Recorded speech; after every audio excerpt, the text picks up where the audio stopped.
আমরা সবাই চাই কবরে ফেরেশতার প্রশ্নের জবাবগুলো আমরা দিয়ে দেব।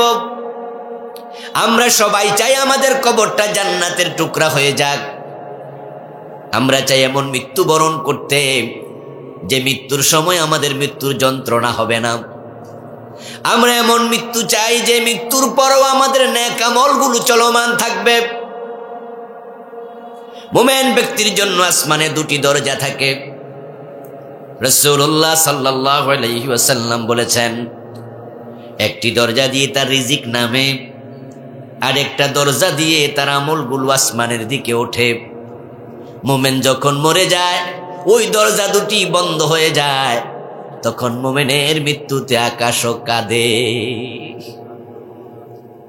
আকাশ কান্না করে।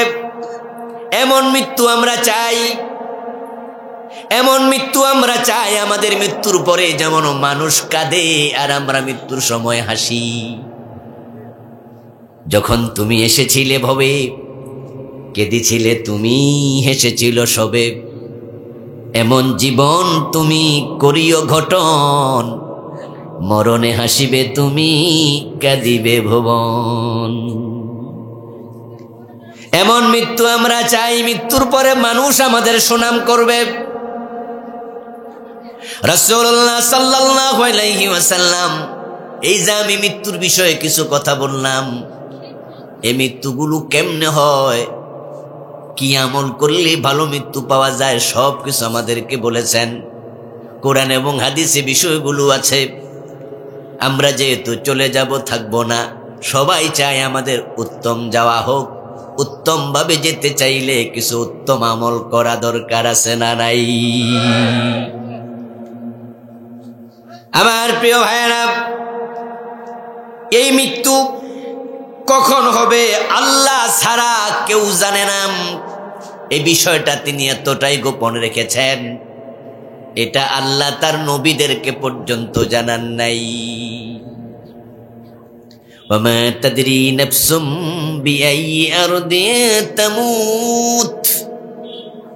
কোরআনে আল্লাহ তাআলা বলেন, কোন মানুষ জানে না সে কোন দিন কোথায় কখন মারা যাবে। মৃত্যুর এলেম শুধুমাত্র আছে কার কাছে? আল্লাহ মৃত্যুর সময়ক্ষণ নির্ধারণ করেছেন, কিন্তু কাউকে জানতে দেন নাই। ইভেন কোন নবীকে পর্যন্ত আল্লাহ মৃত্যুর সময় জানান নাই।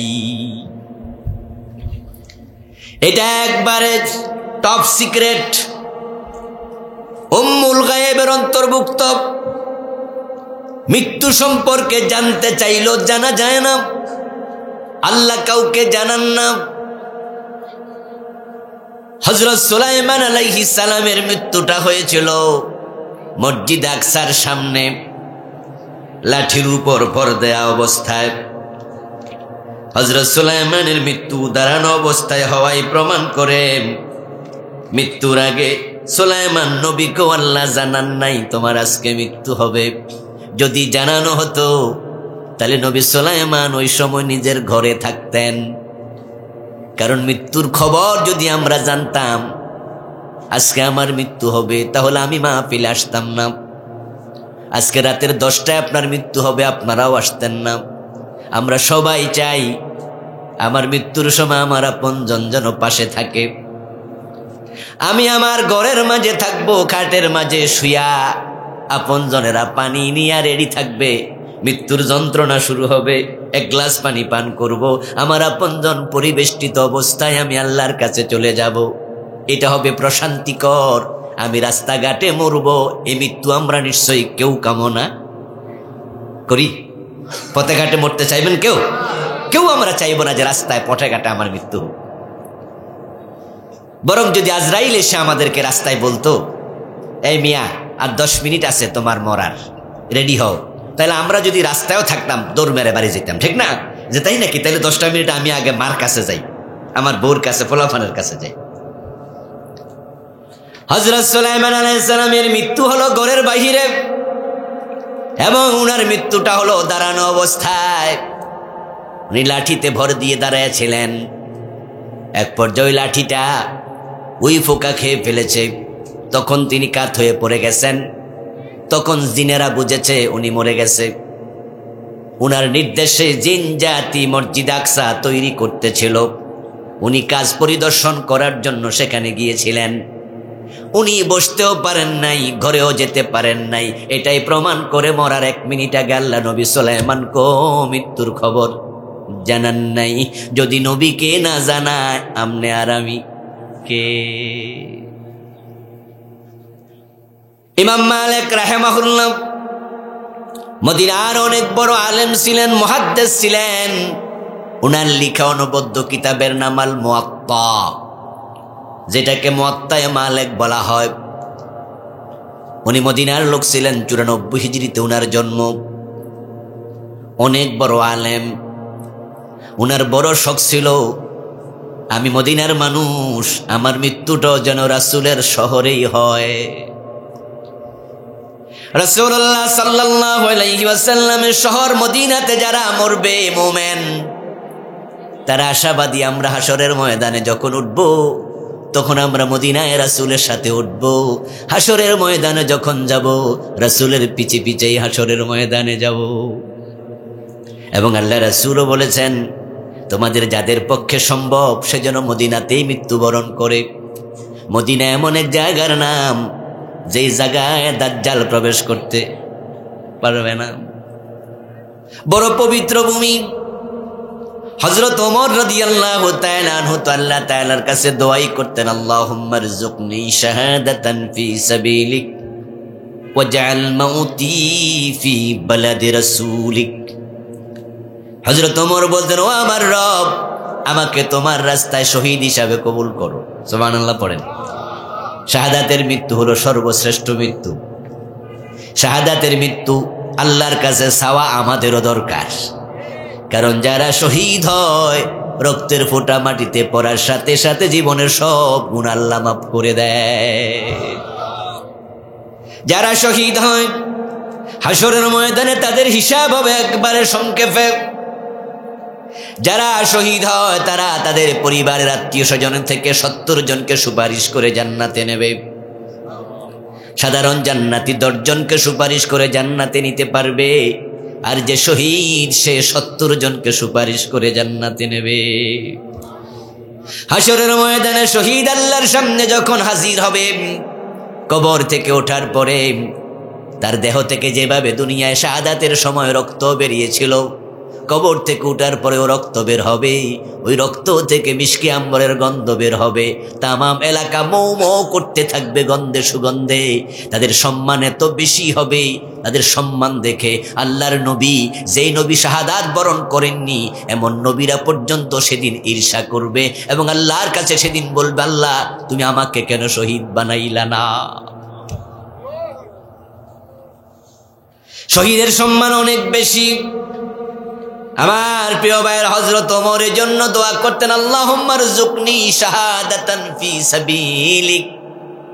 ও আমার রব, তোমার রাস্তা আমাকে শহীদ হিসাবে কবুল করো। এরপর বলতেন, ওয়াজআল মাউতি ফি বালাদি রাসূলিক, এবং আমার মৃত্যুটা যেন তোমার রাসূলের শহর মদিনাতেই হয়। হযরত ওমরের এই দোয়া আল্লাহ কবুল করেছিলেন। উনি শহীদ হয়েছেন। উনার শাহাদাতটা কোথায় হয়েছিল? মদিনার মসজিদে নামাজ পড়া অবস্থায়। সুবহানাল্লাহ পড়েন। উনাকে নামাজ চলাকালে পিছন থেকে এক জালেম ছুরিকাঘাত করেছে। আমার প্রিয় ভাইয়ের হযরত ওমর রাসূলের শহরে মরার জন্য আল্লাহর কাছে দোয়া করতেন। রাসূলুল্লাহ সাল্লাল্লাহু আলাইহি ওয়াসাল্লামের শহরে মরার জন্য হযরত ইমাম মালিক আল্লাহর কাছে দোয়া করতেন। একবার কমাই দেন। উনি একদিন বুড়া বয়সে চিন্তা করলেন, উমরা করতে যাব। উমরা করার জন্য মক্কায় যেতে হবে। হজ এবং উমরা কোথায় হয়? কবরস্থানে ওয়াজ করতেছি নাকি? মরার কথা শুনে সব কি মরে গেছে নাকি? নাকি জীবিত আছে? হজ এবং উমরা কোথায় হয়? ইয়েস। কারণ হজের জন্য যে ফরজ, উমরার জন্য ফরজ, ওয়াজিব যে কয়টা আছে সব মক্কা কেন্দ্রিক। এহরাম পরার পরে আমরা মক্কায় যাই। মক্কায় ঢুকতে এহরাম লাগে। তারপরে সেখানে যাওয়ার পরে তাওয়াফে জিয়ারত করা লাগে, আরাফায় যাওয়া লাগে, মিনায় যাওয়া লাগে, মুজদালিফায় যাওয়া লাগে। যত কাজ আছে হজের সবগুলো মক্কাতেই, ঠিক না? তারপরে হজের শেষে মাথা কামান লাগে, কোরবান করা লাগে, তারপরে আমরা কাপড় চোপড় খুলে সাধারণ পোশাক পরে হালাল হয়ে যাই। তাহলে হজের যত নুসুক আছে সব হলো মক্কায়। কোথায়? মক্কায় নাকি মদিনায়? হ্যাঁ, আবেগে অনেকে কয় মদিনায় আছে। মদিনা রাসূলের কবর জিয়ারত করতে যাবেন, রওজা জিয়ারত করতে যাবেন, মসজিদে নববীতে নামাজ পড়তে যাবেন, এটা ভিন্ন সওয়াব, এটা ভালো কাজ। রাসূলের মসজিদে যাবেন না তো কই যাবেন? অবশ্যই যাবেন। রাসূলুল্লাহকে সালাম দেবেন না তো আর কাকে দেবেন? অবশ্যই দেবেন। কিন্তু মাথা কান খুলে বুঝুন, এটা হজের অংশ না। হজ মক্কাতে শেষ, ওইটা অতিরিক্ত সওয়াব। ওইটা কি কথা কয় না ভাইয়েরা আমার? অতিরিক্ত সওয়াব। আমি বাংলাদেশে কিছু কিছু লোককে আবেগে কথা বলতে দেখি, দলিলবিহীন কথা বলে, গান বানাইছে। মক্কা শরীফ হজ করিয়া মদিনাতে নাহি যাইয়া, হজ করিয়া ফিরা আইলা কবুল হবে না, আমার কিছু ভালো লাগে না, গান বানাইছে। হ্যাঁ, মক্কা শরীফ হজ করিয়া মদিনাতে নাহি যাইয়া, হজ করিয়া ফিরা আইলা কবুল হবে না। কেন কবুল হবে না? মক্কা শরীফ থেকে মদিনা যাওয়া ফরজ, ওয়াজিব। তো ফরজও না, ওয়াজিবও না, হজ তো শেষ, কবুল হইব না, তোমার কইছে কেডা? এগুলো হলো আবেগী কথাবার্তা। তবে হ্যাঁ, রাসূলের প্রতি যাদের মহব্বত আছে, ভালোবাসা আছে, তারা মদিনা না যাইয়া থাকতে পারবে না, যাবেই। তবে এটা হজের অংশ মনে করা যাবে না, এটা ভিন্ন ইবাদত, ভিন্ন বিষয়। ইমাম মালিক রাহিমাহুল্লাহ উমরা করতে চাইলেন বুড়া বয়সে। এবার আপনারা বলুন তো, উমরা করতে হলে কই যাইতে হবে? সবাই বলেন। উনি তো বুড়া মানুষ, মনে মনে ভাবে যদি যাওয়ার পথে মইরা যাই, রাস্তায় মরার সম্ভাবনা আছে, বুড়া হইয়া গেছি। স্বাভাবিকত বুড়া হওয়ার পরে মৃত্যুর কথা যত মনে হয়, ইয়াং বয়সে কি এত মনে হয়? ইয়াং বয়সে মানুষ মনে করে এখনো মরার সময়। আর যখন দাড়ি পেকে যায়, চুল পেকে যায়, এজন্যই তো দাড়ি কালো করা নিষেধ। দাড়িতে কালো খেজাব লাগাইতে প্রিয় নবী মানা করছে। তিনি বলছে, গায়্যিরু শাইবাতা বিল হিন্না ওয়া জান্নিবুস সাওয়াদ। তোমরা তোমাদের দাড়ি, তোমাদের চুল যদি রাঙ্গাতে চাও, পরিবর্তন করতে চাও, শুভ্রতা সাদাটাকে চেঞ্জ করতে চাও, তাহলে মেহেদি দাও, তবে কালোটা দিও না। কালো দিতে রাসূলুল্লাহ মানা করছেন। এর কারণ, যদি কালো দেয়, আয়নার সামনে দাঁড়াইলো নিজের জোয়ান জোয়ান মনে হয়। সাদা দেখলে মৃত্যুর কথা যত মনে হয়, কালো দেখলে তত মনে হয় না। এবং কালো যদি বানায়, তাহলে মানুষকে ধোকা দেয়। কারণ যে বেটা কালো দাড়ি আছে, হে যদি বিয়ে করতে যায়, তাহলে তার নতুন বউ তারে কি মনে করব? তোর কথা কয় না রে, কি মনে করব? আসলে কি সবাই জোয়ান? তাহলে হে যে বউর সামনে কালো কইরা গেছে, বউকে ধোকা দিল। এই জন্য কালোর মাঝে একটা ধোকাবাজি আছে। আবার কালোর মাঝে মৃত্যুর প্রবণতা, মৃত্যুর কথা স্মরণ করার প্রবণতা কম, সাদার মাঝে বেশি। লাজা যায় সাদা হইছে তাই লাল করছি, ঠিক না? কিন্তু কালো হইলে তো বুঝাই যায় না। বুড়া মানুষের মৃত্যুর কথা একটু বেশি মনে হয়। যৌবনকালে যদি বুকে ব্যথা ওঠে, তাহলে 100 জন যুবকের বুকে ব্যথা উঠলে 99 জন কইব গ্যাস্ট্রিকের সমস্যা। আর বুড়াকালে যদি ওঠে, বুড়াকালে গ্যাস্ট্রিকেরটা উঠলো হার্ট মনে করে। গ্যাস্ট্রিকের ব্যথাও বুড়া বয়স উঠলে বউরে কয়, লক্ষণ বেশি, আমার একটু উজু টুজু করাও, কালেমা পড়াইলাও। পরের দিন দেখা যায় আর ব্যথা নাই, কই মনে করছিলাম মনে মরিয়ে যাবো, আজরাইল আইছে না। ইমাম মালিক রাহিমাহুল্লাহ বুড়ো মানুষ, ভাবছেন যদি আবার উমরায় যাই, তাহলে যদি সেখানে মরে যাই, রাস্তায় মরে যাই, আমি না রাসূলের শহরে মরতে চাই। এখন হজ অনেকবার করেছেন জীবনে, উমরাও করেছেন, শেষ জীবনে আর একবার শখ হলো এই উমরাটা নফল, না করলে কোনো গুনাহ নাই। কিন্তু আমি তো চাই আমার উমরার চেয়ে রাসূলের শহরের মৃত্যুরে প্রাধান্য দিতে। আবার মনটা চায় শেষবারের মতো একবার আল্লাহর ঘর জিয়ারত করতে। এখন কি করি? এজন্য তিনি ইস্তেখারা করলেন। ইস্তেখারা মানে হলো রাতের বেলায় নামাজ এশার পরে ওযু অবস্থায় আপনি 2 রাকাত নফল নামাজ পড়ে ইস্তেখারার একটি নির্ধারিত দোয়া আছে, ওই দোয়াটা অর্থ বুঝে পড়বেন। আল্লাহর সাথে মুশাওয়ারা করা, কল্যাণ কামনা করা। ওই দোয়ার মাঝে শব্দগুলো আছে, ইন্নাকা তা'লামু ওয়া লা আ'লামু, তুমি জানো আমি জানি না। ইন্নী আস্তাগফিরুকা বিকুদরাতিকা, আমি তোমার কুদরতের সাহায্যে কল্যাণ চাচ্ছি। ও আল্লাহ, যদি এই কাজটা কল্যাণকর হয় তুমি আমার জন্য কবুল করো, আর যদি অকল্যাণকর হয় তাহলে আমাকে তা থেকে তুমি ফিরাইয়া রাখো, তাকে আমার থেকে ফিরাইয়া রাখো। খুব সুন্দর শব্দওয়ালা দোয়াওয়ালা আপনার লফজ আছে, এগুলো করে ঘুমিয়ে যাবেন। এটার নাম ইস্তেখারা। এবার ভালো কিছু স্বপ্ন দেখতে পারেন, যদি পজিটিভ হয় তাহলে আল্লাহ আপনার ইঙ্গিত দিল এই কাম করো, যদি নেগেটিভ হয় তাহলে আল্লাহ ইঙ্গিত দিল এই কাজ করিও না, এমনটা হতে পারে। আবার স্বপ্ন যদি কিছু নাও দেখেন, পরপর 3 দিন ইস্তেখারা করুন, করার পরে আপনি এবার সিদ্ধান্ত নেন, ওই সিদ্ধান্তের মাঝে আল্লাহ কল্যাণ দিয়ে দেবেন, যেহেতু আল্লাহর সাথে আপনার পরামর্শ হয়েছে।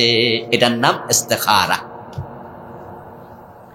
এজন্য 2টি কাজের প্রস্তাব যখন আসে, কোনটা ভালো কোনটা মন্দ আপনি বোঝেন না, এ অবস্থায় সিদ্ধান্ত নিতে ইস্তেখারা করা নবীর সুন্নাহ। সাহাবায়ে কেরাম থেকে কোন একজন বর্ণনা করেছেন, রাবীর নাম আমার মনে নেই, তিনি বলেছেন রাসূলুল্লাহ সাল্লাল্লাহু আলাইহি ওয়াসাল্লাম আমাদেরকে যেভাবে সূরা ফাতিহা শিখিয়েছেন অনুরূপভাবে আমাদেরকে ইস্তেখারাও শিখিয়েছেন। যেই কোনো ভালো কাজ করতে গেলে আপনি আল্লাহর সাথে একটু পরামর্শ করেন। চাকরি হয়েছে 2টা, এখন আপনি একা তো আর 2টা করতে পারবেন না, একটা করবেন। কোনটা করবেন? এবার আপনি আল্লাহর সাথে পরামর্শ করে কাজটা করেন। এটার নাম কি? ইস্তেখারা। আপনার মেয়ে আছে একজন, 2টা বিয়ে আসছে, একটা ছেলে ডাক্তার আর একটা ছেলে ইঞ্জিনিয়ার, অথবা একটা মাওলানা আর একটা স্যার। এখন আপনি কোনটা বিয়ে দেবেন? আপনি জানেন না কোথায় কল্যাণ। তখন আপনি সিদ্ধান্ত নেওয়ার আগে কি করবেন? কথা বলতে হবে। কি করবেন? ইস্তেখারা। এর মাঝে কল্যাণ বেশি। ইমাম মালিক রাহিমাহুল্লাহ ইস্তেখারা করলেন। স্বপ্ন দেখেন রাসূলুল্লাহ সাল্লাল্লাহু আলাইহি ওয়াসাল্লাম ইমাম মালিকের সাথে দেখা করেন, স্বয়ং বিশ্বনবী রাসূলুল্লাহ সাল্লাল্লাহু আলাইহি সাল্লাম ইমাম মালিকের সামনে এসে এভাবে হাত তোলা দিয়া রাখছে, আঙ্গুল 5টা দেখায়া রাখছে, এবার 5 আঙ্গুল দেখায়া রাখছে। সকালবেলায় ইমাম মালিক রাহিমাহুল্লাহ ভাবতেছে, কি দেখলাম স্বপ্নে, বুঝতে তো পারলাম না। রাসূলুল্লাহ যদি হাত এমনে নাড়া দিত বুঝতাম মানা করছে, যাইও না। যদি হাত এমনি দিত বুঝতাম আমারে কইছে আইও, মানে যাও। কিন্তু এমনেও দিছে না, এমনেও দিছে না, শুধু দেখায় রাখছে। বুঝলাম তো না কি যে জিনিস। পরের দিন আবার ইস্তেখারা করলেন, আবার একই স্বপ্ন। রাসূলুল্লাহ সাল্লাল্লাহু আলাইহি ওয়াসাল্লাম স্বপ্ন উনাকে আঙ্গুল দেখাচ্ছে 5টা। কিরে, কালকে যেটা দেখলাম আজকেও। পরের দিন আবার ইস্তেখারা করলেন, একই স্বপ্ন দেখলেন, কিন্তু স্বপ্নের ব্যাখ্যা উনি বুঝলেন না, তাবির বুঝলেন না। তৎকালে বড় একজন আলেম ছিল ইবনু সিরিন রাহিমাহুল্লাহ, যিনি স্বপ্নের ব্যাপারে সবচেয়ে অভিজ্ঞ আলেম ছিলেন। কি নাম বললাম? ইবনু সিরিন, মুহাম্মদ ইবনু সিরিন। এবার ইমাম মালিক রাহমাতুল্লাহ আলাইহি ওনার কাছে লোক পাঠাইলেন যে মুহাম্মদ ইবনু সিরিনকে একটু জিজ্ঞাসা করো তো, এই স্বপ্নের ব্যাখ্যা তো আমি কিছু বুঝতেছি না, আল্লাহর হাবিব আমাকে কি বুঝাইল। সংবাদ বাহক গেল, স্বপ্ন বলল ইমাম মুহাম্মদ ইবনু সিরিন রাহিমাহুল্লাহ। তখন বলল, ইমাম মালিকরা জানাইয়া দিও, আল্লাহর নবী বুঝাইছে কোথায় মারা যাইবা, তিনি তো সেটাই জানতে চাইছে। মদিনানি না মরি আবার মক্কাইনি মইরা যায়, ফতেনি মইরা যায়, এজন্যই তো তিনি সব ইস্তেখারা করছে। কোথায় মৃত্যু হবে আল্লাহ এটা কাউকে জানায় না। এরকম 5টা এলেম আছে, ওই 5টা এলেমের মালিক একমাত্র কে? তার মাঝে মৃত্যু কোথায় হবে? একটা। সুতরাং ইস্তেখারা কইরাও জানার সুযোগ নেই। ইন্নাল্লাহা ইনদাহু ইলমুস সাআহ। ওই পাঁচটা ইলমের মাঝে এক নাম্বার হচ্ছে কোরআন মাজিদের আয়াত, ইন্নাল্লাহা ইনদাহু ইলমুস সাআহ। আল্লাহই ভালো জানেন কবে কিয়ামত হবে। এই ইলম একমাত্র কার? কিয়ামত কবে হবে আল্লাহ ছাড়া কেউ, নবী মুহাম্মদও রাসূল কো আল্লাহ এটা জানান নাই। এই কথা কেন কানে আওয়াজ আসছে কেন? জিবরিল আমিন রাসূলুল্লাহ সাল্লাল্লাহু আলাইহি ওয়াসাল্লামের কাছে একবার আসছেন। এসে তিনি মানুষের সুরত ধরে কিছু প্রশ্ন করলেন। সাহাবারা হাজির। সাহাবারা বুঝতে পারে নাই তিনি জিবরিল। অনেকগুলো প্রশ্নের মাঝে একটা প্রশ্ন ছিল, ইয়া রাসূলুল্লাহি মাতাস সাআহ আখবিরনি আনিস সাআহ। হুজুর আমাকে বলুন তো কিয়ামত কবে হবে। রাসূলুল্লাহর কাছে জানতে চাইলেন কিয়ামত কবে, আপনি একটু জানান দেখি। রাসূলুল্লাহ জবাব দিলেন, মাল মাসউলু আনহা বিআলামা মিনাস সাইল। এমন ব্যাপারে প্রশ্ন করলেন প্রশ্নকারীও জানে না, যারে প্রশ্ন করছে ব্যাপারে সেও জানে না। ইন্নাল্লাহা ইনদাহু ইলমুস সাআহ, কিয়ামত কবে হবে আল্লাহ জানে। দুই নাম্বার, ওয়া ইউনাজ্জিলুল গায়সা, কবে বৃষ্টি হবে একমাত্র জানে কে? আল্লাহ। এজন্য আমাদের দেশে বৃষ্টির ব্যাপারে যখন নিউজ দেয় সংবাদপত্রে অথবা টেলিভিশনে, তখন দেখবেন তারা বলে বৃষ্টি হতে পারে। হবে কিন্তু বলে না, কারণ হবে বলার কোনো সুযোগ নাই। মানুষের মন, আকাশের রং ক্ষণে ক্ষণে হয় পরিবর্তন। এই আকাশ মেঘলা, দেখবেন যে কিছুক্ষণ পর আবার দারুণ রোদ। এরকম হয় কি না? হ্যাঁ, এই যে কয়দিন আগে যে কি একটা গেল না, মিথিলি না মিদিলি, গত শুক্রবারের আগে শুক্রবারে তো গেল, যে শুক্রবার পর্যন্ত আকাশ কত খারাপ, কিন্তু শনিবারের সকাল থেকে ফক ফক আরো। শুক্রবারের রাতে আমার মাহফিল ছিল বেগমগঞ্জ, নোয়াখালী। ওরা ফোন দিয়ে দিল জোহরের আগেই, ফজরের পরে, হুজুর প্রচন্ড বৃষ্টি। আমি কই হ্যাঁ ঢাকাতেও বৃষ্টি। হুজুর আজকের মাহফিল তো হবে না। হবে না তো কি করা যাবে, ওকে। কিছুক্ষণ পরে শনিবারওয়ালারা ফোন দিয়েছে, দিয়া কয় হুজুর যেই বৃষ্টি। পরের দিন ছিল চাঁদপুর। তাই বললাম তো বৃষ্টিটা দেখছি অন কি। হুজুর কালকে তো পরিবেশ নাই, মাহফিল তো হবে না। তা আমি বললাম না হইলে আর কি করা যাবে। শনিবারে ফজরের পরে দেখি ফোন দিয়া কয় হুজুর যে রোদ উঠছে। আমি কই মানে কি? কয় হুজুর হবে, চলে আইয়েন। দেখেন এই যে আগের দিন ফোন দিল হবে না, পরের দিন কয় চলে আইয়েন। এর মানে হচ্ছে আকাশের অবস্থা আমরা কেউ জানি না। এই জন্য আল্লাহ বলছে বৃষ্টি কবে দেবো এটা শুধুমাত্র জানেন কে? এটাকে বলে উম্মুল গায়ব, মূল গায়েব, যেটা আল্লাহ কাউকে জানাবেন না। 3 নম্বর, ইয়ালামু মা ফিল আরহাম, মায়ের পেটে সন্তানের অবস্থা আল্লাহ ছাড়া কেউ জানে না। কেউ বলছেন ছেলে হবে না মেয়ে হবে, এটা একমাত্র আল্লাহ জানেন। এখনকার যুগে তো আল্ট্রাসোনোগ্রাম মেশিন দিয়া পেটে থাকতে মানুষ কইয়া দেয় ফোলা হইব। এখন কি হবে? কই আয়াতের ব্যাখ্যা কি হবে হুজুর? আগেকার হুজুর থেকে তো আমরা ব্যাখ্যা শুনছি, পেটে ছেলে না মেয়ে আল্লাহ জানে। এখন তো আল্ট্রাসোনোগ্রাম মেশিন দিয়া হুজুর বুঝা যায়। জন্মের 3 মাস 4 মাস আগে তো কইয়া দেয় না। যদিও এই কথাগুলো একবারে 100% অ্যাকুরেট হয় না, তবে কিছু তো অ্যাকুরেট হয়, 80-90% কিন্তু অ্যাকুরেট হয়ে যায়। তাহলে আল্লাহ যে বলল সে জানে না কি পেটে, হুজুর আল্লাহর কথার মাঝে আসলে ব্যাপারটা কি? ডক্টর জাকির নায়েককে প্রশ্ন করা হয়েছিল।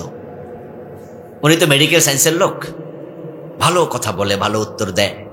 উনার সাথে 2-1টা মাসালা নিয়ে হয়তো আমাদের একটু বনিবনা কম, কিন্তু উনি তো তুলনামূলক ধর্মতত্ত্ব নিয়ে পৃথিবীতে বর্তমান যুগ উনার মতো জ্ঞানী পণ্ডিত আলেম আর একজনও নাই। এ বিষয়ে আমরা কোনো দ্বিমত করি না।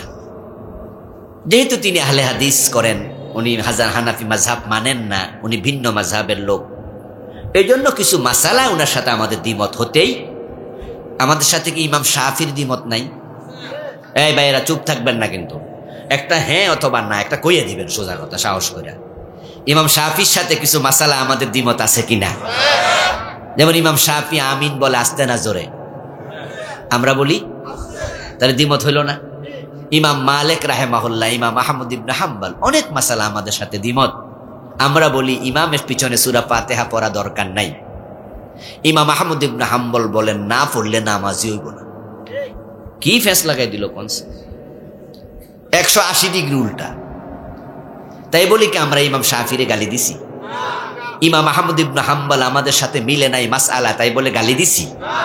বরং আমরা ওনাদেরকে শ্রদ্ধা করি। আমরা বলি 4 মাযহাব হক, আমরা বলি উনারা বড় বড় আলেম। তো ডক্টর জাকির নায়েকের সাথে 2-1টা মাসআলা, 2-4টা মাসআলা আমাদের দ্বিমত হবে, তাই বলে কি আমরা অসম্মান করব? হেও করে কথা বলবো?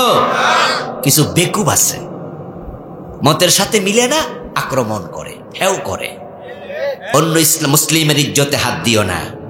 অন্য মুসলমানের ইজ্জত তোমার কাছে নিরাপদ থাকবে, সম্পদ নিরাপদ থাকবে।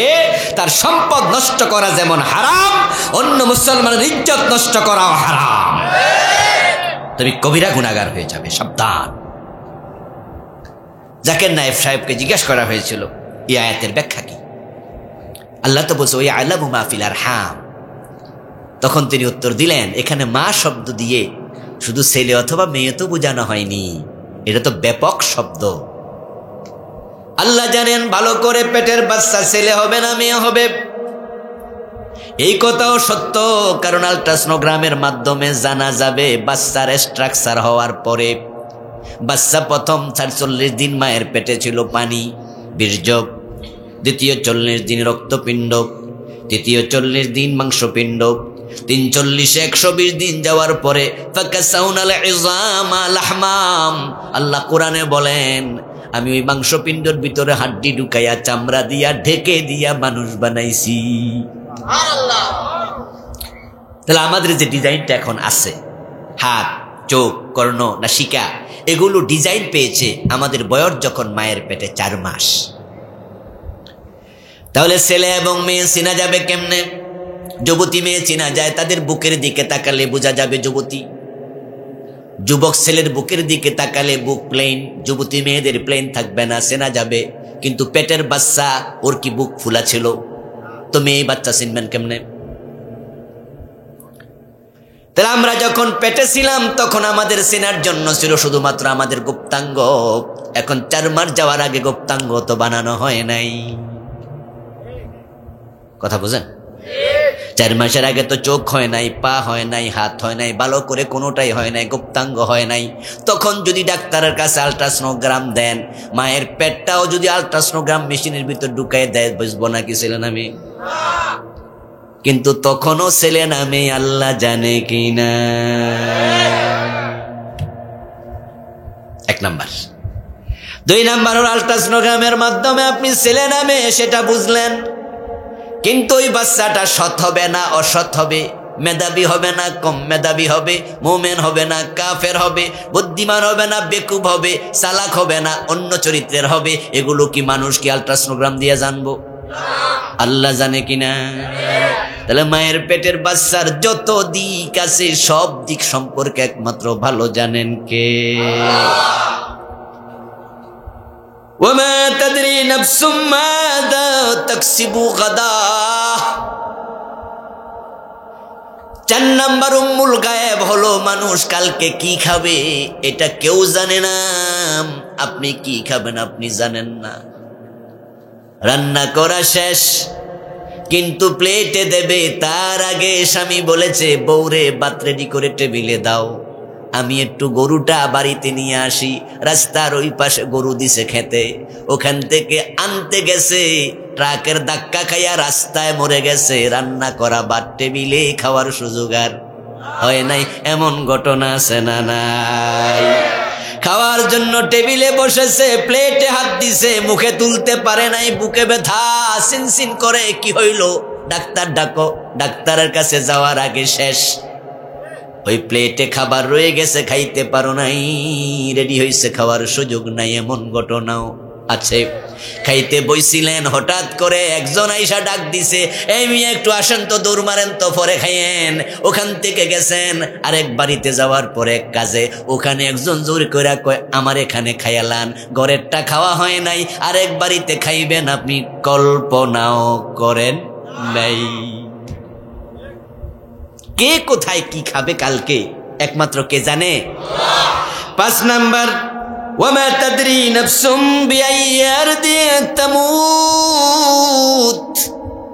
কোনো মানুষ জানে না কোথায় মারা যাবে, মৃত্যু কোথায় হবে একমাত্র জানে কে?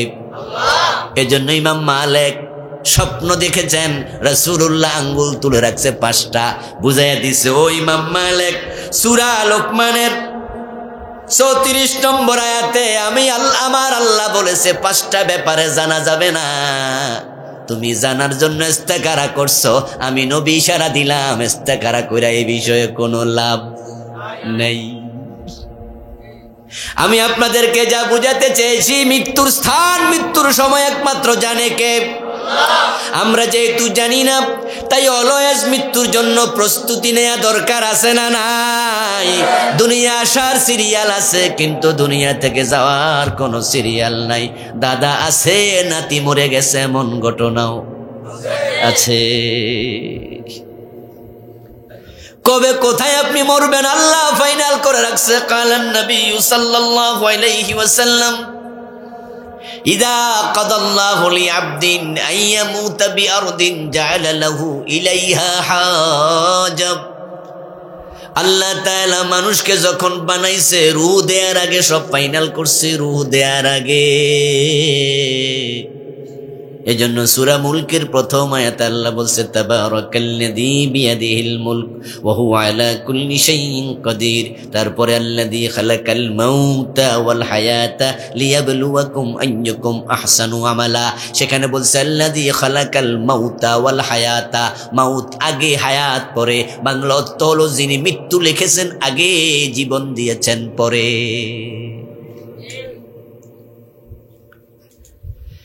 যদিও আমরা আপাত দৃষ্টিতে দেখি মানুষ দুনিয়া আগে আসে, পরে মানুষ মরে, আগে জন্ম পরে মৃত্যু, কিন্তু কোরআনে আল্লাহ কয় না না, আগে মৃত্যু পরে জীবন। আয়াতের ব্যাখ্যা কি? রাসূলুল্লাহ বলেছেন 40 দিন পানি, পরে 40 দিন রক্ত, পরে 40 দিন মাংস, তারপরে তোমার ডিজাইন হলো। এবার আল্লাহ তাআলা একজন ফেরেশতা মায়ের পেটে পাঠাইছে, রূহ এখনো পাঠায় নাই। বলছো ফেরেশতা যা অমুক মায়ের পেটে যা, আমার এক বান্দা আমি বানাইছি, তার মাথার পাশে গিয়ে বয়। ফেরেশতা এসে বসে, আল্লাহর অর্ডারে 4টা জিনিস লিখে, ইয়াকতুবু আজালাহু ওয়া রিজকাহু ওয়া আমালাহু ওয়া শাকিয়ুন আম সাঈদ। এই 4টা জিনিস লেখার পরে আল্লাহ বলে, মায়ের পেট থেকে বেরিয়ে আয়। ফেরেশতা বেরিয়ে যায়। তারপরে রুহের জগৎ থেকে আপনার রুহটা মায়ের পেটে আসে, আপনার দেহের সাথে একত্রিত হয়। তখন আপনি নড়াছড়া দিলেন, আপনার মা টের পাইছে বাচ্চা নড়ে, এর আগে মাও টের পায় না। ওই যে ফেরেশতা 4টা জিনিস লেখে, 1 নাম্বার আজালাহু, আজল মানে মৃত্যুর সময়। আল্লাহ ফেরেশতা পাঠায় কয়, আগে তার কয় দিন, কোন দিন মরবো, কোথায় মরবো, এটা 1 নাম্বারে লেখালা। এখনো রূহ আইসেনি। ও আজকে বোঝেন না ভাইরা? বুঝাইতে পারতেছি আমি? রূহ কি আইছে? কিন্তু মরা আগে ফাইনাল হয়, আগে লেখালা কোথায় মরবো, অথচ বান্দা এখনো আসে নাই। এই যে আপনার আমার বডি, এটা কিন্তু আমি নই, এটা আমার বডি, আমার দেহ, আমি হলাম রূহ, যেটা ধরা যায় না, ছোঁয়া যায় না। চেয়ারম্যান সাহেব আমাদের পাশে বসা, উনারও তো এক সময় না এক সময় মরিতেই হবে। উনি যখন মারা যাবে, তখন মানুষ উনার বাড়িতে যাবে, যাইয়া বলবে চেয়ারম্যান সাহেবের লাশটা কই, নাকি বলবে চেয়ারম্যান সাহেব কই? এখন যদি বাড়িতে যায়, এখন কইব চেয়ারম্যান সাহেব কই, কিন্তু মরার পরে কি বলবে? চেয়ারম্যান সাহেবের লাশ কই। লাশ মানে বডি, ডেড বডি। কেউ বলবে না চেয়ারম্যান কই, কারণ চেয়ারম্যান তো আসমানে চলে গেছে। এটা রূহের নাম, রূহ হলো আবুল কালাম আজাদ। আর যখন মরে যাব, তখন এটা হবে বডি, আবুল কালাম আজাদ হুজুরের লাশ। রূহ যখন আসে নাই, আপনি আসেন নাই, আপনার লাশ আছে মায়ের পেটে। আল্লাহ ফেরেশতাকে বলে, লিখে ফেলো সে কয়দিন থাকবে, কত বছর, কত মাস, কয়দিন, কত ঘন্টা, কত মিনিট এবং কত সেকেন্ড, সে আমার দুনিয়াতে কয়টা নিঃশ্বাস নেবে, নিঃশ্বাসগুলো পর্যন্ত লিখে ফেলো।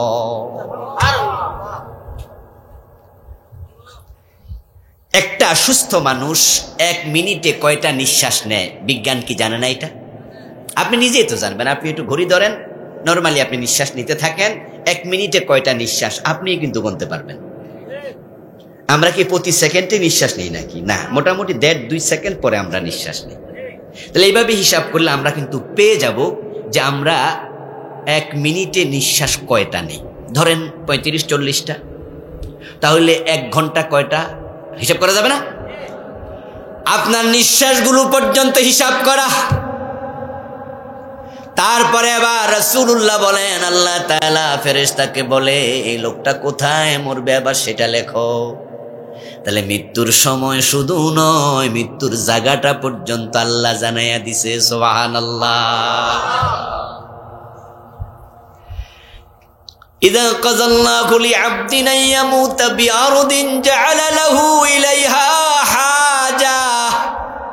প্রিয় নবী সাল্লাল্লাহু আলাইহি ওয়াসাল্লাম বলছেন, এমন জায়গায় তোমার মৃত্যু হবে হয়তো জীবনে কোনোদিন সেখানে যাও নাই। আল্লাহ যদি লিখে মরার আগে কোনো না কোনো উসিলায় তোমার সেখানে পাঠাবেই।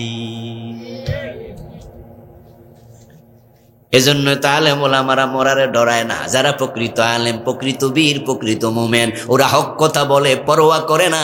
ফাঁসির রশি দেখলেও তারা ভয় পায় না, কারণ তারা জানে ফাঁসিতে মৃত্যু থাকলে ঠেকাইতে পারবা না। আর যদি ফাঁসিতে মৃত্যু আল্লাহ না রাখে, আমার ঘরে মৃত্যু রাখে, তোমার বাবা 14 গোষ্ঠী মিলেও ফাঁসি দিতে পারবা না। হক কথা তারা বলেই, বেপরোয়া ভাবে বলে, কাউকে পরোয়া করে না। কারণ তারা জানে মৃত্যুর স্থান, মৃত্যুর সময় নির্ধারণ করেছে কে? আল্লাহ। মৃত্যু কয়বার হবে? জোরে বলেন, কয়বার? তো যদি আপনাকে কেউ ফাঁসি দিয়ে দেয় আর আপনি সত্যের পক্ষে থাকেন, এটা শাহাদাতের মৃত্যু। আর আমরা তো সেটাই খুঁজে বেড়াই, ঠিক কিনা? আমি দোয়াই তো করি, আল্লাহ আমাকে শাহাদাতের মৃত্যু দিন। এই জন্য আমাদেরকে কেউ শাহাদাতের ভয় দেখাইলে আমরা ভয় পাই না। মেরে ফেলবো, হ্যাঁ বলি, বলে কি মেরে ফেলবো? মৃত্যু কি তোমার হাতে? তুমি মারবা আমারে? আরে বলে আমাদেরকে ধরে নিয়ে যদি কয়, হুজুর আমনে তো মেরালাম, আপনারে ফাঁসি দিছে, আপনি একটু জীবন ভিক্ষা চান, জবাবে কি বলে? এই মিয়া, তোমার কাছে কিসের ভিক্ষা চাইবো? জীবনের মালিক তুমি। আমার প্রিয় ভাইয়ারা, যারা আপনারা সত্যের পক্ষে আছেন, কখনো জালেমকে ভয় পাবেন না, পরোয়া করবেন না। কারণ ক্ষমতার মালিক জালেম না, ক্ষমতার মালিক কে? ওয়া উমলি লাহুম ইন্না কাইদি মাতিন। আল্লাহ বলে, শোনো, আমি জালেমদেরকে মাঝে মাঝে রশিতে ঢিল দেই। জালেমরা কত কিছু করে। ওয়ালা তাহসাবান্নাল্লাহা গাফিলান আম্মা ইয়ামালুজ জালিমুন। ও নবী, ইয়া আবু জাহেল, ইয়া আবু লাহাব, তারা আপনার সাথে কি বর্বর আচরণ করছে, আপনি ভাববেন না আমি আল্লাহ বুঝি দেখি না। সুবহানাল্লাহ পড়েন। ওয়ালা তাহসাবান্নাল্লাহা গাফিলা, আপনি আল্লাহকে গাফেল মনে করবেন না। বরং আল্লাহর বক্তব্য, আসবির লিহুকমি রাব্বিকা ফাইন্নাকা বিআয়ুনিনা ওয়া আমার রাসূল, আপনি ধৈর্য ধরেন, আপনি তো আমার চোখের সামনে আছেন। সুবহানাল্লাহ। আমি রশিতে ঢিল দেই। ইন্না রাব্বাকা লাবিল মিরসাদ, আপনার রব ঘাটিতে বসে আছে, ওখানে হাজিরা না দিয়ে কেউ যেতে পারবে না। আমি আল্লাহকে কেউ এড়াইয়া চলতে পারে না। আপনারা ছোটকালে ঘুড়ি উড়াইছেন, যারা আমার সমবয়সী আছেন, আমার সিনিয়র আছেন। ছোটকালে তো আমরা রাস্তায় বিকালবেলায় মাঠে ঘুড়ি উড়াইছি, অ্যাভেলেবেল ঘুড়ি আকাশ করতো। এখনকার বাচ্চারা তো আর এগুলো কম দেখে। ঘুড়ি উড়াইতে গেলে আমরা রশিতে, নাটাইতে রশি বাঁধতাম, তারপরে ঘুড়ির সাথে বেঁধে ছেড়ে দিতাম। আর যতক্ষণ ঘুড়ি উঠতে চা কুড়ুক, আমরা রশিতে ঢিল দিতাম। রশি অনেক দূর গিয়ে ঘুড়ি উপরে উঠে এরকম মাথা নাড়ে। বাচ্চাকে যদি কেউ বলে, এই বাচ্চা থাম, ঘুড়ি কিন্তু মাথা নেড়ে বুঝাইছে আর আইব না, গেছে গা। কিন্তু বাচ্চা কব, কই যাইব, নাটাই তো। ঘড়ি উপরে উঠেছে, মাথাও নেড়েছে, সব সত্য। ঘড়ি যদি শব্দহীন কোনো বাক্য দিয়ে জানাতে চায়, আমি আসবো না, আমি আসবো না, ইশারা দিয়া বুঝাইছে। বাচ্চা কিন্তু হাসে। বাচ্চা কই যাবি কই, যাওয়ার কোনো সুযোগ। আপনি আমি যতই মাস্তানি করি, যতই জুলুম করি, যত আল্লাহ করি, নবীর সাথে করি, যাওয়ার পলানোর জায়গা আছে নাকি? এজন্যই তো মানুষের মৃত্যুর খবর শুনলাম, আমরা সবাই মিলে একটা দোয়া পড়ি, ইন্না লিল্লাহি, পড়ুন আমার সাথে, ইন্না লিল্লাহি ওয়া ইন্না ইলাইহি রাজিউন। এটা কিন্তু মৃত ব্যক্তির জন্য দোয়া নয়। আপনারা ভাববেন না যে এটা মৃত ব্যক্তির জন্য দোয়া। আমি শুনলাম কয়দিন আগে চট্টগ্রামের এক হুজুর, উনি বলতেছে যে উনি সুন্নি টাইপের আর কি, গরম সুন্নি আমরা বলি, একটু বেশি গরম আরই। তো উনি বলতেছে কোনো ওয়াহাবি মারা গেলে ইন্না লিল্লাহ পড়া জায়েজ নাই। কইবে কি ইন্না লিল্লাহ পড়ো না। হে মনে করছে ইন্না লিল্লাহ মনে হয় জন্য দোয়া নাকি, এজন্য ওয়াহাবির জন্য দোয়াই করুন। অথচ ইন্না লিল্লাহি ওয়া ইন্না ইলাইহি রাজিউন এটা স্বীকৃতি, এটা দোয়া নয়। দোয়া তো হবে জানাজার নামাজ, সালাতুল জানাজা হিয়া দুআউ লিল মাইয়িত, যেখানে আমরা তাকবীর দিয়ে তৃতীয় তাকবীরের পরে বলবো আল্লাহুম্মা গফিরলি হাজ্জিনা ওয়া মাইয়িতিনা ওয়া শাহিদিনা ওয়া গায়িবিনা, আল্লাহুম্মা গফির লাহু ওয়ারহামহু ওয়াআফিহি ওয়াআফু আনহু ওয়াকরিম নুজুলাহু ওয়াসসি মুদখালাহু, আল্লাহুম্মা আদখিলহুল জান্নাহ, আল্লাহুম্মা আগসিলহু বিসসালজি ওয়াল বারদ কামা ইউনাক্কা সাওবুল আবিয়াদু মিনাদ দানাস। আমরা দোয়া পড়ব তৃতীয় তাকবীর দিয়া, কিন্তু মৃত্যুর খবর শুনে আমরা যেটা বলি এটার অর্থ হলো ইন্না লিল্লাহি, আমরা সকলে কার জন্য, ওয়া ইন্না ইলাইহি রাজিউন, সকলে ফিরে যাব কার কাছে? সবাই যেতে হবে কার কাছে? ওই যে বেটা মরছে, খবর শুনছেন, শুনে আপনি বলছেন আরে শুধু সে মরবে না, আমাকেও মরতে। তখন ওই যে হুজুর কইল যে ওয়াহাবির কথা শুনলে ইন্না লিল্লাহ পড়িও না, তাইলে কি তুমি মরবা না? মানে কি যে কইছে নিজে বোঝে না। এজন্য এমন হওয়া ঠিক না। আপনি অন্যের উপরে এতটা সংক্ষুব্ধ হবেন না। আপনার পছন্দ নয়, আপনাকে আমার ভালো নাই লাগতে পারে, তাই বলে আপনি আমার উপর কি এতটাই নাখোশ হবেন যে আমার মৃত্যুতেও আপনি রাগ থাকবেন, নাখোশ থাকবেন? আশ্চর্য মানুষ তো আপনি। আমার প্রিয় ভাইয়েরা, কারো ব্যাপারে এতটা সংক্ষুব্ধ হওয়া ভালো নয়। বরং রাসূলুল্লাহ বলছেন আল মুসলিমু মান সালামাল মুসলিমুনা মিন লিসানিহি ওয়া ইয়াদিহি, তোমার হাত থেকে, তোমার জবান থেকে অন্য মুসলিম যদি নিরাপদ থাকে তুমি প্রকৃত মুসলিম। এখন আপনার মুখ থেকে যদি অন্য মুসলমান নিরাপদ না হয় তার কোনো ক্ষতি নাই, আপনি নিজেই প্রকৃত মুসলিম হতে পারেন নাই। ও প্রিয় ভাইরা, মাস্তানি করলো, জুলুম করলো, অত্যাচার করলো, করার পরে আল্লাহ কওমলি লাহুম, ওই যে ছোট বাচ্চা ঘুরি উড়াইয়া টেনশন করে না, আমার আল্লাহ কো আমিও টেনশন করি না, কিচ্ছু মনে করি না, যা মনে চায় করো, সুযোগ দিয়েছি 50, 60, 70 বছর, 80 বছর, আমার কাছে তোমাকে ফিরে আসতেই, পলানোর কোনো জায়গা, যখন আসবা তখন টের পাইবা। ইন্না বাতশা রাব্বিকা লাশাদীদ, নিশ্চয়ই তোমার রবের ধরা বড়ই শক্ত। আমার প্রিয় ভাইয়েরা, মরতে হবে, মরার ব্যাপারে কোনো ছাড় নাই। ইন্নাকা মাইয়িতুন ওয়া ইন্নাহুম মাইয়িতুন। ও নবী মুহাম্মদ সাল্লাল্লাহু আলাইহি ওয়াসাল্লাম, আপনিও মরতে হবে, আপনিও মরে যাবেন, তারাও মরে যাবে। নবী মুহাম্মদ সাল্লাল্লাহু আলাইহি ওয়াসাল্লাম মরে গেছেন, উনি মরেন নাই এটা বললে ঈমান থাকবে না। কারণ কুল্লু নাফসিন যায়িকাতুল মাউত, শুধু নবী মুহাম্মদ নয়, সকল প্রাণীকে মরতেই হবে। কারণ মৃত্যুর বাহিরে আল্লাহ ছাড়া কোনো মাখলুক থাকবে না। আল্লাহ তাআলা কোরআন মাজিদে বলেছেন, মা জাআলনা লিবাশারিম মিন ক্বাবলিকাল খুলদা আফা ইম মিত্তা ফাহুমুল খালিদুন। ও নবী, আমি আপনার আগে কোনো মানুষকে চিরস্থায়ী হায়াত দেই নাই, আপনিও মরে যাবেন, তারাও মরে যাবে। যদি আপনার মতো মহামানবীর মৃত্যু হয় তাহলে বাঁচার অধিকার কারো আর নাই। কিছু লোক আবেগে বলে না রাসূল মরে নাই, শুধু রাসূল মরে নাই কয় কি, এটা কয় না, কয় ওলিরাও মরে না। এমন কথা বলার লোক আছে, কয় ওলিরাও মরে না। কি হয়, মরে না, তাহলে জিন্দা কবর দাও। কয় না, কবর দাও কেন? তখন এবার কি কয় জানেন, সুরত পাল্টাইছে, কায়া পাল্টাইছে। এখানে এক কায়া ছিল, এখানে আরেক কায়া পাল্টাইছে। আজীব জিনিস বাইর করছে, সুরত পাল্টাইছে, কায়া পাল্টাইছে। আল্লাহ তো মাউত শব্দ বলেছেন, আল্লাহ তো কায়া পাল্টাইছে বলে নাই। কুল্লু নাফসিন যায়কাতুল, কথা বলেন, কুল্লু নাফসিন যায়কাতুল, বাংলা অর্থ হলো সকলে মৃত্যুর স্বাদ নেবে, ঠিক কিনা? তো আল্লাহ তো মৃত্যুর কথা বললো, তুমি কায়া পাল্টাইছে ভাইলা কই? বেশি আবেগ ভালো নয়। আল্লাহ হলেন হাইয়ুল কাইয়ুম, ঠিক কিনা? চিরঞ্জীব কে? জোরে বলুন, চিরঞ্জীব কে? চিরস্থায়ী কে? আল্লাহ ছাড়া কেউ চিরঞ্জীব নয়, কেউ চিরস্থায়ী নয়।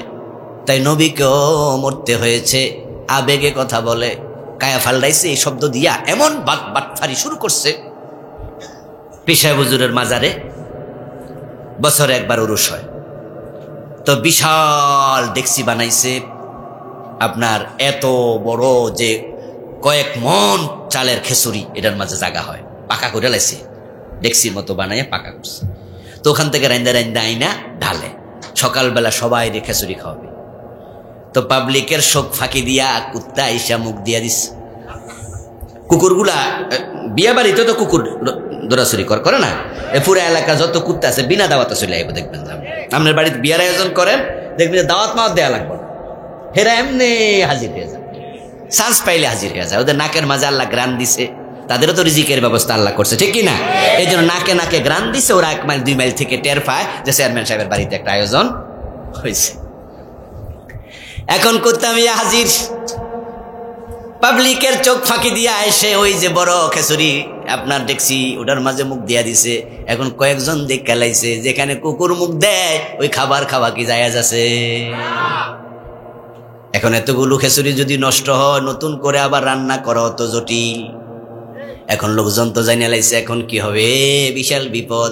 এবার মাইকওয়ালা হুজুর হাতে মাইক নিয়া কয়, কায়া পাল্টাইছে রে বাবা, কায়া পাল্টাইছে, কুত্তার বেশ দইরা বাবা তাজিম কইরা আছে।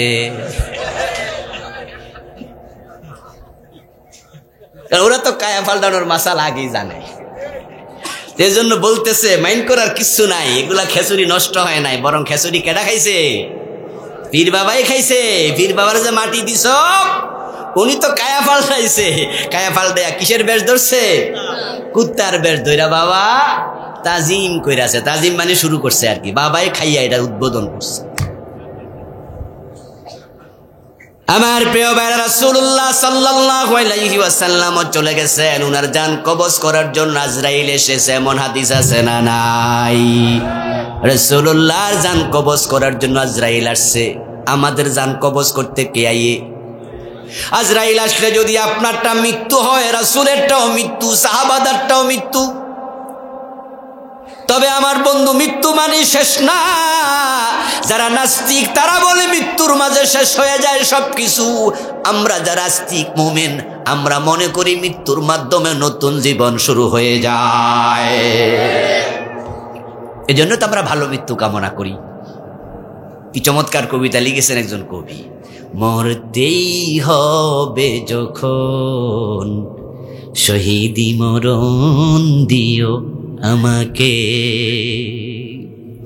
রোগে শোকে মরণ দিও না আমায়, বিপদে মুসিবতে নিও না আমায়, এমন মৃত্যু দিও চোখ বুজেই যেন দেখি তোমাকে, মরতেই হবে যখন শহীদি মরণ দিও আমাকে। বলেন আমিন। আল্লাহ আমাদেরকে শাহাদাতের মৃত্যু দাও। আবারও বলেন আমিন। আমার প্রিয় ভাইয়েরা, মৃত্যু হবে, আমরা আল্লাহর সাথে সাক্ষাৎ করব, মোলাকাত করব। তবে এটা জানি না কবে হবে। ভালো করে শুনুন, মৃত্যুর জন্য কোনো কারণ লাগে না। একদিনের আলোচনা তো সবকিছু কইতেও পারবো না, সময়ও কুলাবে না। এটা আমার লেখা বই, আমি নতুন লিখেছি, গত সপ্তাহে এটা এসেছে। এটা আমার 7ম বই, আলহামদুলিল্লাহ। ওহিরায়নায় পরকাল, একবারে মৃত্যু থেকে জান্নাত জাহান্নাম পর্যন্ত যত স্তর আছে, মিজান, ফুলসেরাত, কৌসার, হিসাব, নিকাশ, হাসর, 1000-এর উপরে দলিল এনেছি আলহামদুলিল্লাহ। 550-র উপরে হাদিসই আনছি। এই বইটি পাবেন স্টেজে আজকে থাকবে ইনশাআল্লাহ, আপনারা যাওয়ার সময় নিয়েন, খুবই উপকারী বই হবে আমার ভাই প্রিয় ভাইয়েরা, মরতে কারণ লাগে না। ক্যান্সারের রোগী বেঁচে আছে অনেক দিন, এমন ঘটনাও আছে। সুস্থ মানুষ মরে গেছে, এমন ঘটনাও আছে। আপনাকে জানানো তো হবে না কবে মরবেন। কচু পাতার পানি নামে একটা শব্দ বাংলা ভাষায় আছে, অস্থায়ী জিনিস, ক্ষণস্থায়ী জিনিসকে বোঝানোর জন্য মানুষ বলে কচু পাতার পানি। আমি বলি কচু পাতার পানির চেয়ে মানুষের জীবন আরো ক্ষণস্থায়ী আর অস্থায়ী। কচু পাতার উপরে পানি যদি বসে দেখবেন যে একটু ভাসমান থাকে, ফোঁটা জমা হয়ে যায়, কারণ কচু পাতার উপরে একটা রেক্সিনের মতো থাকে পাতলা, তাই পানি লেপটে যায় না, পানি গোল হয়ে থাকে। ওই পানিটা বাতাস লাগলে পড়ে যায়, গায়ে ধাক্কা লাগলে পড়ে যায়। যদি বাতাস না থাকে, গায়ে ধাক্কা না লাগে কারো সাথে, তাহলে জলীয় বাষ্পর মাধ্যমে উড়ে চলে যাবে। এটা অস্থায়ী ক্ষণস্থায়ী, যেতে বাতাস লাগে, পড়তে ধাক্কা লাগে, চলে যেতে জলীয় বাষ্প হওয়া লাগে, কিন্তু মরার জন্য ধাক্কাও লাগে না।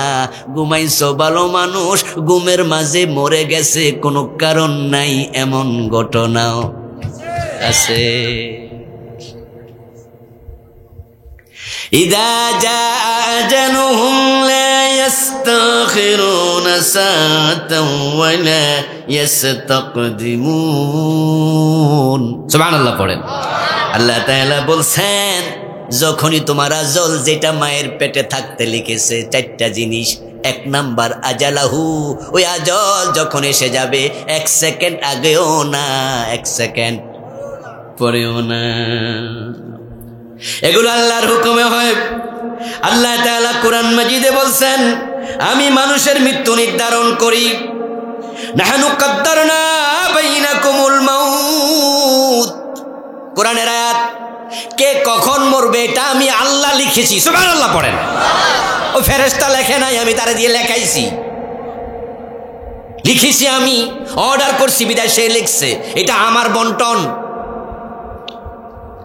এই জন্য আল্লাহ চাইলে কাউকে 100 বছর হায়াত দেন, কাউকে 10 বছর দেন, কাউকে 10 মিনিটও দেন না। আরে আল্লাহর বন্টন।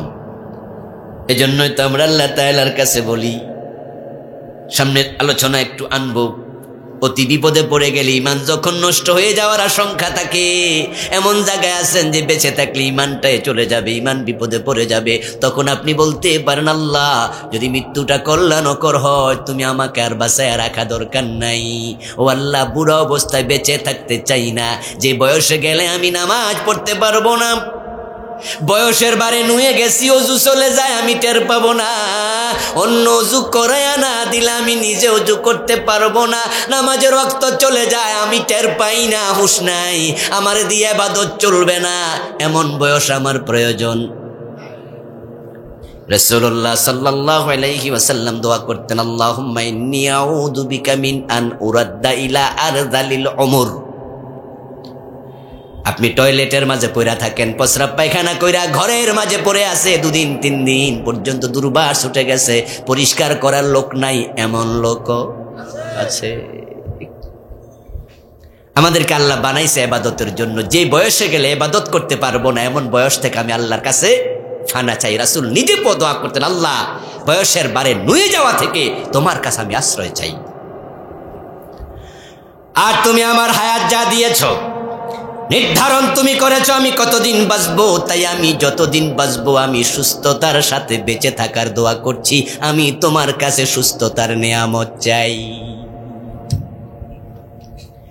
আমার প্রিয় ভাইরা, ইমানদার যখন মরে যাবে, আপনার মৃত্যু আমার মৃত্যু আসবো আমরা জানি না, কিন্তু যিনি লিখেছেন তিনি জানেন আপনার মৃত্যুটা যেন সব সমুত্তম অবস্থায় হয়। এজন্য আপনি সতর্ক থাকেন। আল্লাযীনা তাতাওয়াফাহুমুল মালাইকাতু তাইয়্যিবিনা ইয়াকুলুনা সালামুন আলাইকুম উদখুলুল জান্নাতা বিমা কুনতুম তা'মালুন। আপনি ঈমান আমল অবস্থায় যদি মরেন, আপনার মৃত্যুর আগে জান্নাতের রেশমি পোশাক দিয়া, জান্নাত থেকে আতর দিয়ে আল্লাহ আপনাকে ফেরেশতা পাঠাবে বরণ করার জন্য। তারা দলে দলে হাজির হয়ে আপনাকে সালাম দিতে থাকবে। আপনার আত্মীয় স্বজন কেউ দেখবে না, আপনার চোখ যাবে যত দূর, আল্লাহর ফেরেশতা দেখবেন তত দূর। আপনি মরে যাবেন, আপনি জানেন, এই যে দেখা যাচ্ছে ফেরেশতা আসছে, কথা বলতে পারবেন না, আপনি দেখবেন, প্রকাশ করতে পারবেন না। এখন যদি সিনেমা হলে মরেন, ফেরেশতা সালাম দিব? টেলিভিশনের সামনে জি বাংলা দেখতে দেখতে দেখতে যদি মরেন, এমন ঘরে মৃত্যু হচ্ছে যেই ঘরে আপনার নেতার ছবি টানানো,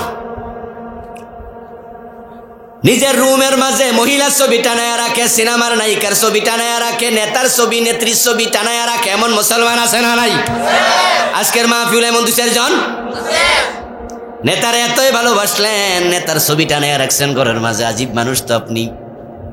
রাসূলুল্লাহ তো বলেছেন, যে ঘরে ছবি থাকে রহমতের ফেরেশতা। লা তাদখুলুল মালাইকাতু ফি বাইতিন ফিহি কালবুন আও তাসাওয়ির।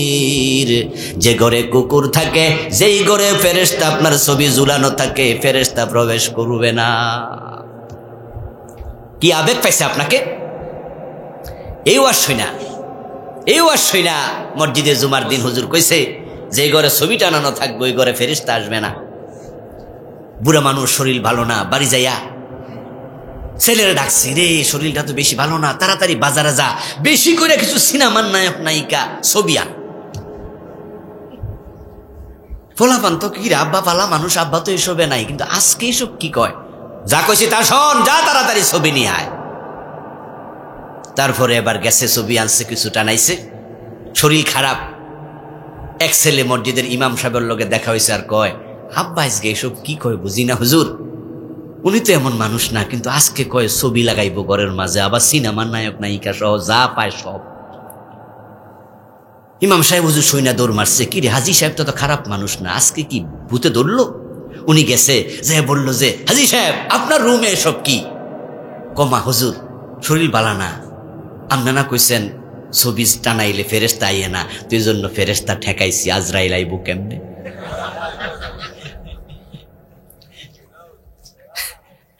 বাঁচার শখ, আরো কিছুদিন বাঁচতে চায়, বেঁচে থাকার শখ মানুষের স্বভাবজাত।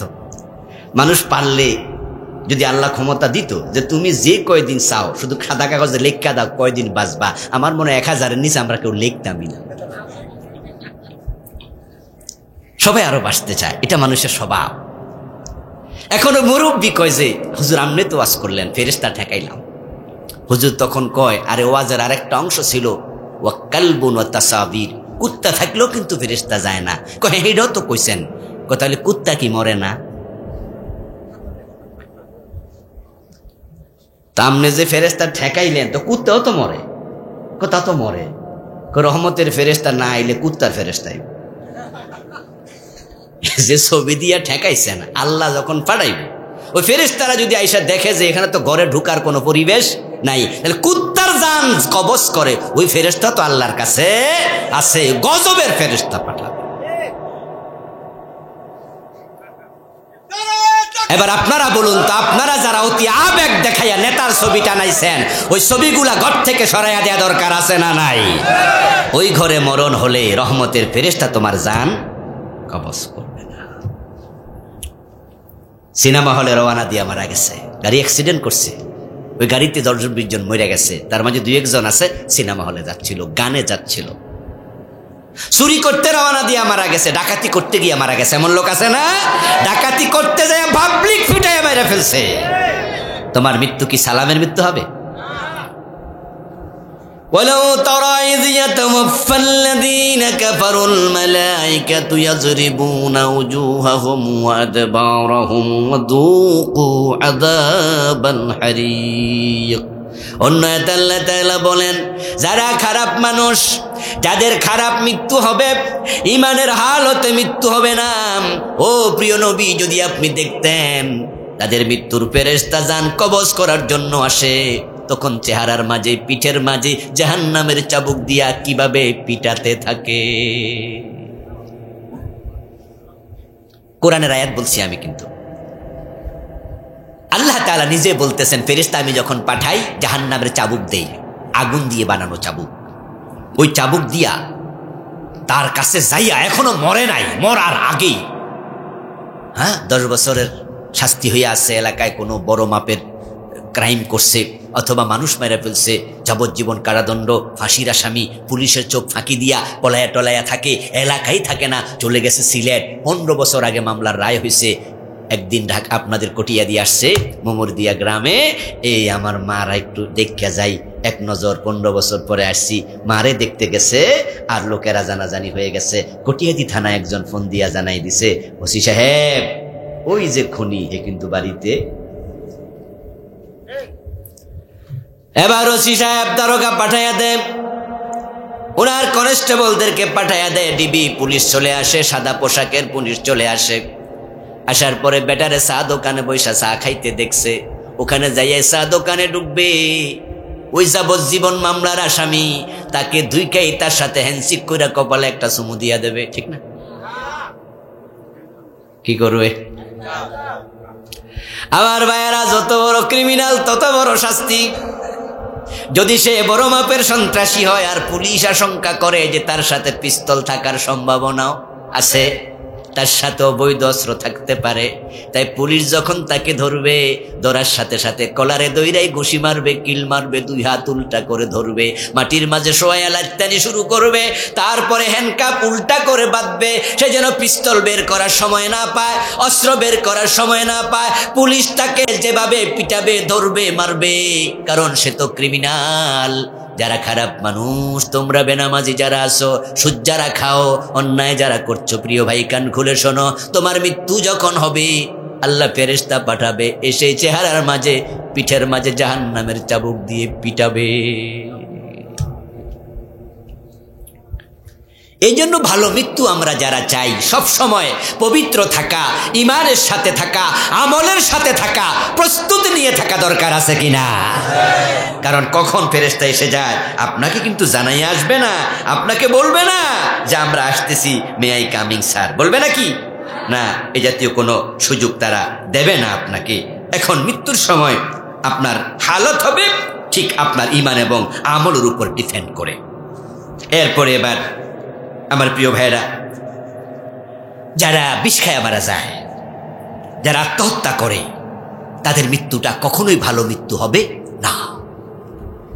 আমাদের সমাজে আবেগী কিছু মানুষ আছে যারা বিপদ থেকে বাঁচার জন্য আত্মহত্যা করে, টাকা লস হয়ে গেছে, ব্যবসায় ক্ষতি হয়েছে, বাবা মা যন্ত্রণা দিয়েছে, রেজাল্ট খারাপ হয়েছে, বন্ধু বান্ধব খোটা দিয়েছে, এই কারণে ও কারণে বিষ খায়া মরে যায়, যন্ত্রণা সহ্য হয় না, মানুষ খারাপ বলে, তাই দুনিয়ার যন্ত্রণা থেকে বাঁচার জন্য বিষ খাইলো।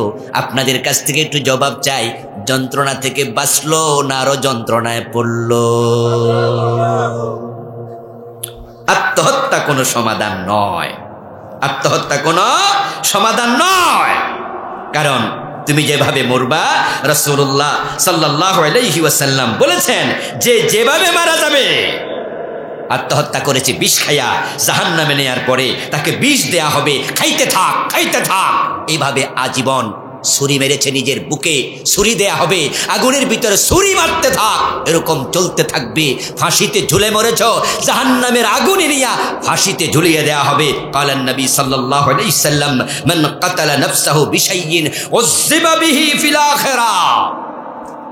যে যেভাবে মারা গেছে আত্মহত্যা করে, তাকে সেই আযাবটা আগুনের ভিতরে চিরদিনের জন্য আল্লাহ দিয়ে দেবে। এই জন্য আবেগী আত্মহত্যা যেন না হয়। ইস্তাদ্দা বিকাল বালওয়া ফাফাক্কির ফি আলাম নাশরা ফাউসরুন বাইনা ইউসরাইনি ইজা ফাক্কারতা ফাফরাহ।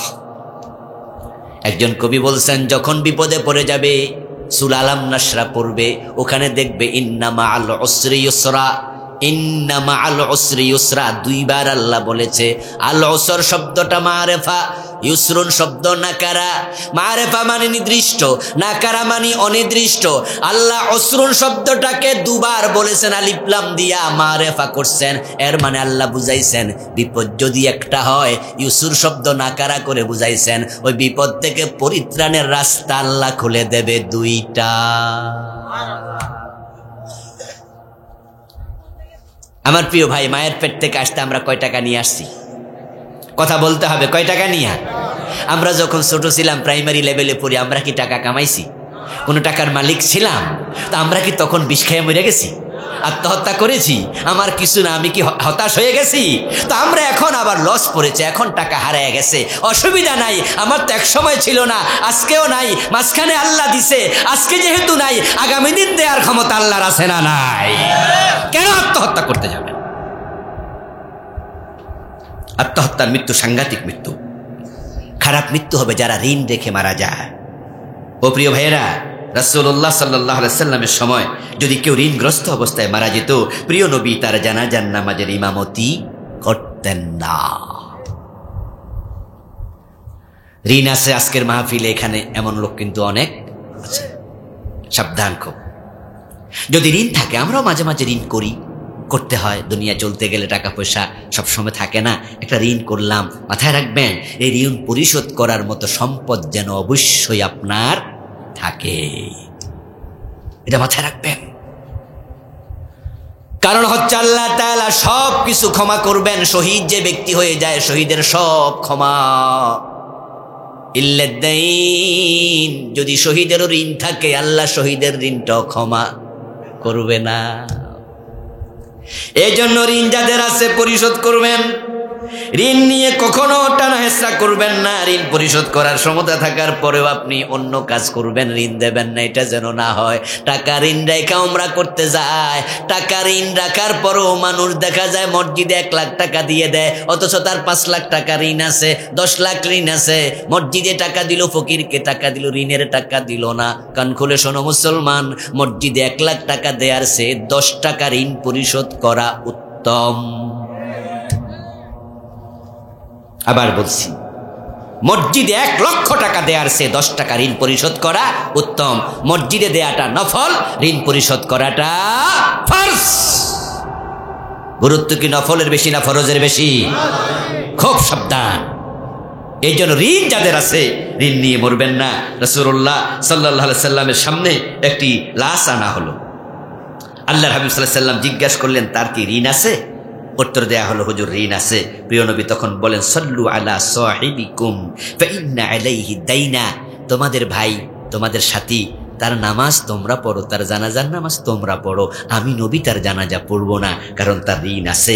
সেখানে একজন সাহাবী ছিলেন, নাম আবু কাতাদা রাদিয়াল্লাহু তাআলা আনহু। ইনি বলেন, ইয়া রাসূলুল্লাহ আলাইয়া বিল ওয়াফা। হুজুর, তার ঋণ পরিশোধের দায়িত্ব আমি নিলাম। আল্লাহর হাবিব বলে, তাহলে ঠিক আছে, আমি জানাজার নামাজ পড়তে রাজি হলাম। আপনাদের যাদের ঋণ আছে তারা পরিবারকে জানায় যাবেন, পরিবার লোকদেরকে বলবেন, নিজের স্ত্রীকে, নিজের সন্তানকে, যে আমার ঋণ এত টাকা আছে, আমার যদি আল্লাহ না করুক মৃত্যু হয়ে যায়, পরিশোধের আগে আমি তোমাদের দায়িত্বে এটা দিয়ে দিলাম, তোমরা অবশ্যই অবশ্যই আমার ঋণ পরিশোধ করে দেবে। আপনি যত বড় হাজি হন, গাজী হন, নামাজি হন, যদি আপনার মৃত্যুটা হয়ে যায় অবস্থায় যে আপনার ঋণ আছে, তাহলে আপনার ঋণের টাকাটা আপনার জান্নাতের পথে অন্তরায় হয়ে যেতে পারে। আমার প্রিয় ভাই, যে আমল আমরা করি সে নেকামল দিয়ে জান্নাত সবাই আমরা পাবো না। তাই এমন কিছু নেকামল মরার আগে করে যান, মৃত্যু আর আসার আগে করে যান। আপনি মরার পরেও কবরে তার সওয়াব যাবে, এমন কিছু নেকামল আছে না নাই? এগুলোকে সাদাকায়ে জারিয়া বলে। আল্লাহ পাক রব্বুল আলামিন ওই সওয়াবগুলো আপনার কবরে পৌঁছায়া দেবে। রাসূলুল্লাহ বলেছেন, সাবউন ইয়াজরি লিল আবদি আজরুহুন্না ওয়া হুয়া ফি কবরিহি বাদা মাউতিহি। 60টা এমন নেকামল আছে যেগুলো মরার পরেও কবরে সওয়াব যেতেই থাকবে। কয়টা? বাংলাদেশের মানুষ 3টা বেশি শুনছে, ঠিক না? তিনটা বেশি শুনছি, জামাত আল ইনসান কাতা আনহু আমালু, মানুষ যখন মরে যায় আমল সব বন্ধ হয়ে যায়, ইল্লা মিন সালাসা, তিনটা ব্যতীত, সদকায়ে জারিয়া, ছেলের মেয়ের দোয়া এবং এলেম, যে এলেমের উপকার হবে, ইল্লা মিন সালাসা, ইলমুন ইউনতাফাউ বিহি, ওয়ালাদুন সালিহুন ইয়াদউ লাহু, আরেকটা কি সাদাকাতিন জারিয়া। এগুলো শুনেছেন তিনটা, এটা একটা হাদিস। আজকে আমি শোনাবো আরেকটা হাদিস যেখানে 7টার কথা আছে। 1 নাম্বার, মালা আল্লামা ইলমাম, যে ব্যক্তি মানুষকে এলেম শিখাইয়া যাবে। আপনি শিখাইয়া গেছেন কাউকে কোরআন, যতদিন সে কোরআন পড়বে প্রতি অক্ষরে 10 নেকি সেও পাবে। আপনি শিখানোর কারণে আল্লাহ আপনার আমল নামাও সমান নেকি লিখতেই থাকবে। এজন্য আমিও শিক্ষকতার পেশা নিয়েছি, আলহামদুলিল্লাহ। এই যে আমি একটা কামিল মাদ্রাসায় পড়াই, ওয়াজ নসিহত করে আল্লাহ তাআলা যে পরিমাণ পয়সা করি দিছে, হাদিয়া তোপা, এগুলো দিয়ে সংসার ভালোই চলে, কোনো অসুবিধা নাই। কিন্তু চাকরিটা ছাড়ি না, যত কষ্ট হোক ক্লাস করি যাইয়া। চট্টগ্রাম থেকে এসে আমি ক্লাস করি, উত্তরবঙ্গ থেকে এসে আমি ক্লাস করি। কারণ আমি যদি ক্লাসে একটা শব্দ শিখাই, আমার স্টুডেন্ট শিখবে, সে আরেকজনকে শিখাবে, সে আরেকজনকে শিখাবে, এটা চলতেই থাকবে। আল্লাহ তাআলা হয়তো সাদাকায়ে জারিয়ার উসিলা আমাকে আখিরাতে নাজাত। এই জন্য আপনারা যারা কোরআনের এলেম, হাদিসের এলেম জানেন, এটা মানুষকে শিখাবেন। এটাকে আপনি মানুষকে শিখাইয়া গেলে আপনার এলেম, আপনার আমল কম কম করে মরে গেলেন, 30, 40, 50 বছর পরে মরে গেলেন, 70 বছরে মরে গেলেন। কিন্তু আপনার এলেমটা যদি চলতে থাকে 500 বছর, কবরে থেকে 500 বছর সওয়াব পেতে থাকবেন। আপনারা অনেকে আছেন যে হুজুর এখন তো আমারই এলেম নাই, আমি আর শিখামু কি? আপনাকে আমি এবার বলবো, আপনার বাড়ির পাশে মাদ্রাসা আছে, কোনো ছাত্র পড়তে আসছে, ওরে লজিং রাইখা আপনি তাকে খাওয়াইয়া আলেম বানাইয়া দেন। তাহলে আপনি যে খাওয়াইলেন, আপনার ওসিলা সে শিখলো, ওইটা সওয়াব আপনি পেতেই থাকবেন। সন্তানকে আলেম বানাইয়া দেন, অর্থাৎ এলেমের ক্ষেত্রে আপনি অবদান রেখে দেন, যেখানে ডাইরেক্ট না পারবেন ইনডাইরেক্ট। এরপর রাসূলুল্লাহ সাল্লাল্লাহু আলাইহি ওয়াসাল্লাম বলছেন, আও কারিয়া নাহারান, সুযোগ থাকলে পানির ঝর্ণা, পানির কল, পানির নহর তুমি কাইটা দাও, খাল কাইটা দাও, মানুষ পানি পান করবে। আরব দেশে খাল কাটতো, আমাদের দেশে খাল কাটা দরকার নাই, যদি সুযোগ থাকে কাটবেন। কিন্তু যেখানে কল বসায়া দিলে মানুষ পানি খাইতে পারবে, মসজিদের সামনে একটা কল বসানোর সুযোগ আছে, বসায়া দেন। যতদিন মানুষ পানি পান করবে, সাদাকায়ে জারিয়ার সওয়াব কবরে থেকে পেতেই থাকবেন। কিছু পয়সাওয়ালা মানুষ আছে আলহামদুলিল্লাহ, আজকের মাহফিলে এমন অনেকে আছেন, আপনি চাইলে 50টা কল বসাইতে পারবেন, এমন আছে না অনেকে? আপনি প্ল্যান নেন যে প্রতি বছর আমি 2টা কল বসাই দেবো, 5টা কল বসাই দেবো, পানির ব্যবস্থা করে দেব। আপনার বাড়ির পাশে মসজিদ, ওই মসজিদ নতুন হচ্ছে, ওই মসজিদে আপনি ইমাম সাহেব হুজুরকে বলে দেবেন যে হুজুর পানির যে মেশিনটা আছে নাকি, আছে না পানির মেশিন বসায়, পানি নিচ থেকে যে তোলে, আপনি বলে দেবেন যে হুজুর ওই মেশিনটা কিন্তু আমি দেব। আরে বুদ্ধি খাটান, বুদ্ধি করলে আগানো যায়। এই টাকাটা আপনি অন্য জায়গায় দিতে পারতেন, অন্য জায়গায় দিলে এক জায়গায় লেগে গেল, সওয়াব একসাথে পেয়ে গেলেন, আল্লাহ যা দিল। আর এমন জায়গায় লাগাবেন সওয়াব পেতেই থাকবেন। এরপর রাসূলুল্লাহ সাল্লাল্লাহু আলাইহি ওয়াসাল্লাম বলেন, ওয়া হাফারা বিরান, নদী খাল কাটতে পারলা না, তাহলে কূপ খনন করো। আমাদের পার্বত্য চট্টগ্রামে সেখানে আপনি কল বসাইলো পানি পাওয়া যাবে না, ওখানে হলো কূপ খনন করে দাও। তোমার কূপ 100 ফিট নিচে হবে, 200 ফিট নিচে হবে, মানুষ বালতি দিয়া পানি তুলবে, পানি পান করবে, সাদাকায়ে জারিয়া। আও গারাসা নাখলান, সুযোগ থাকলে গাছ লাগাইয়া দাও। গাছ লাগাইলে পরে গাছের ফল মানুষ খাবে, পাখি খাবে, গাছের ছায়া মানুষ গ্রহণ করবে। ওই গাছ দিয়া যতদিন পর্যন্ত মানুষ উপকার নেবে, ততদিন পর্যন্ত গাছ যতদিন জীবিত, ততদিন কবরে সওয়াব যেতেই থাকবে। এজন্য গাছ লাগানো এটা সুন্নাহ।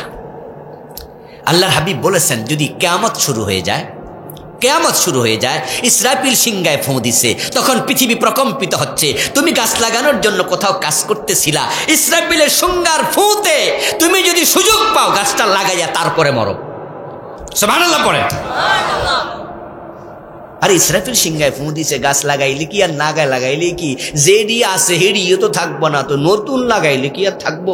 রাসূল এই চিন্তা করা দরকার নাই, তুমি লাগাইয়া সওয়াবটা কামাইয়া ফেলো। সুবহানাল্লাহ, লাগাইছো আর সওয়াব পাবা, আর বেঁচে থাকলে সাদকায়ে জারিয়া বেঁচে থাকবে।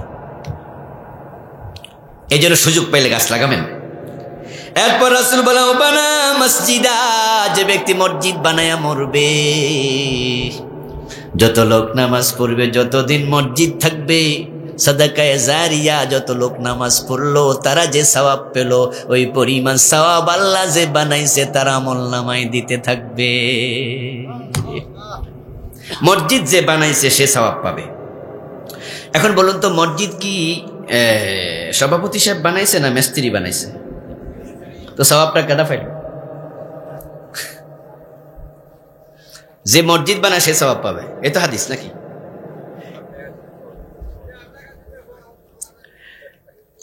এখন যে মসজিদ বানাইলো সে সওয়াব পাবে, তাহলে মসজিদ তো মিস্ত্রি সাহেব বানাইছে, তো সভাপতি কি বানাইছেনি? আসলে হাদিসের অর্থ কি?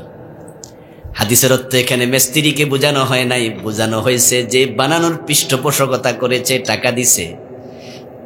এখন বাংলাদেশে যে নতুন নতুন সুন্দর সুন্দর মডেল মসজিদ টাকা দিছে সৌদি আরব, তাহলে সওয়াব পাইব কে? জানেননি আপনারা? এই যে মডেল মসজিদ 560টা বানাইছে, আরো বানাবে, কত সুন্দর সুন্দর মসজিদ, সবটা ফান্ডিং করেছে সৌদি আরব। ওদেশের কোন এক ধন কুবের দিয়েছে, যে দিয়েছে সে সওয়াব পাবে। এজন্য জান্নাত হেরে দাও। এখন যদি হুজুর তুমি একটা অনুষ্ঠানে যাইয়া কও যে আমনে বানাইছেন, আপনারা জান্নাত দিয়ে দিলাম, আমনে জান্নাতি মানুষ, হ্যাঁ, তাহলে তো মিস্ত্রি জান্নাত পেয়ে যেত আগে, কারণ হেতু তো আগে বানাইছে। মান বানা লিল্লাহি মসজিদান বানাল্লাহু লাহু বাইতান ফিল জান্নাহ, যে ব্যক্তি আল্লাহর জন্য মসজিদ বানাবে তার জন্য আল্লাহ জান্নাতে ঘর বানাবে। এটা দিয়ে মিস্ত্রিকে বোঝানো হয় নাই, বোঝানো হয়েছে যে ব্যক্তি এটাতে পৃষ্ঠপোষকতা করেছে, কন্ট্রিবিউট করেছে টাকা দিয়া, সে হলো মূল জান্নাত পাবে ইখলাসের সাথে যদি বানায়। হ্যাঁ, এবার যদি মিস্ত্রি বলেন আমরা আপনারা যারা সেখানে 2 বালতি পানি আগায়া দিছি, মসজিদ বানাইছে অমক, কিন্তু আমি সেখানে গিয়া ইট যেন চুরি না হয় রাতের বেলায় পাহারা দিছি। মসজিদ বানাইছে অমক, আমি সেখানে দাঁড়ায়া দাঁড়ায়া একটু সহযোগিতা করেছি, তার সাথে সম্পৃক্ত থাকার কারণে আল্লাহ চাইলে তার ওসিলায় জান্নাত আমার দেওয়ার ক্ষমতা আল্লাহর আছে না নাই? ভালো কাজে সহযোগিতা করো, আল্লাহ তাআলা তোমাকে ভালো কাজে শামিল রাখবে। এরপর রাসূল বলেন, আওয়াররাসা মুসহাবা, মরার পরে সওয়াব পেতে চান তাহলে কোরআনের কপি কিনে কিনে মানুষকে হাদিয়া দেন, মসজিদে 20 কপি কোরআন কিনে দিয়ে দেন, তাহলে কোরআন তেলাওয়াত করবে সকাল সন্ধ্যায় মানুষ, তারা পড়ে যত সওয়াব পাবে। আপনি কোরআন দিয়েছেন হাদিয়া, এজন্য আপনার আমল নামায় মরলেও আল্লাহ কবরে সওয়াব দিতেই থাকবে। এই জন্য গরিব অনেক ছাত্র আছে, তারা কিতাব কিনতে পারে না, টাকা নাই, আছে না এমন?